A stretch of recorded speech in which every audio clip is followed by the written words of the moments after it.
ஹரே ராமா ஹரே கிருஷ்ணா.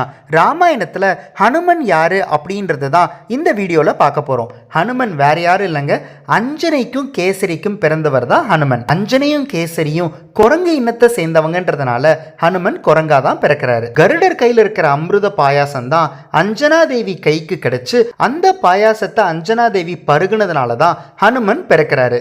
எப்படி கருடர் கைக்கு அந்த அமிர்த பாயாசம் வருது அப்படின்றத நீங்க தெரிஞ்சுக்கணும்னா நம்மளோட இசிஜி கார்ட்ஸ்ல கருடரோட கார்டுல இருக்கிற ஸ்கேன் கோட ஸ்கேன் பண்ணி பார்த்து தெரிஞ்சுக்கோங்க. கருடர் அந்த அமிர்த பாயாசத்தை தூக்கிட்டு போகும்போது சிவபெருமான் வாயு பகவானை கூப்பிட்டு, வாயு பகவானே, நான் கருடர் கையில் இருக்கிற அமிர்த பாயாசத்துக்குள்ள ஐக்கியமாகி இருக்கேன்.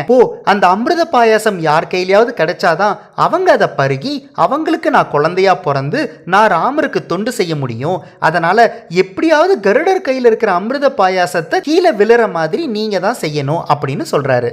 உடனே வாயு பகவான் அவரோட சக்தியால காத்த பலமா செலுத்துறாரு. அந்த காத்து பலமா செலுத்தினதுனால கருடர் கையில இருக்கிற அந்த அமிர்த பாயாசம் தடுமாறி கீழே விழுது. அந்த சமயம் அஞ்சனாத்ரி மலையில கேசரியும் அஞ்சனா தேவியும் சிவபெருமானுக்கு பூஜை பண்ணிட்டு இருந்தாங்க. அஞ்சனா தேவி கையில அந்த பிரசாதம் கிடைக்கவே இது கடவுளோட பிரசாதம் நினைச்சு அஞ்சனா தேவி அதை பருகுறாங்க. குரங்கு இனத்தை சேர்ந்தவங்களுக்கு பிரசவ காலம் 5 மாதம் அப்படின்றதுனால அஞ்சனா தேவி அந்த பாயாசத்தை பருகுனதுல இருந்து 5 மாசத்துல ஹனுமனை பெற்றெடுக்கிறாங்க. சிவபெருமானோட அம்சமாவே பிறந்தவர் தான் ஹனுமன். இப்ப நம்மளுக்கு ஒரு கேள்வி வரும், பார்வதி தேவியும் தானே அந்த அமிர்த பாயாசத்துல ஐக்கியம் இருந்தாங்க, அப்ப அவங்க பிறக்கலையா அப்படின்னு தோணும். பார்வதி தேவி ஹனுமனோட வாளா பிறந்தாங்க. அதனாலதான் இன்னைக்கும் நம்ம கோயில்கள்ல ஹனுமனோட வாளுக்கு நம்ம பொட்டு வச்சு கும்பிடுறோம். அது மட்டும் இல்லாம ஹனுமனோட மொத்த சக்தியும் அந்த வாள்ல தான் இருக்குன்னு ராமாயணத்துல மட்டும் சொல்லப்படல, அதுக்கப்புறம் வர்ற மகாபாரதத்துல கூட சொல்லப்படுது. இன்னும் நீங்க ஹனுமனை பத்தி நிறைய தெரிஞ்சுக்கணும்னா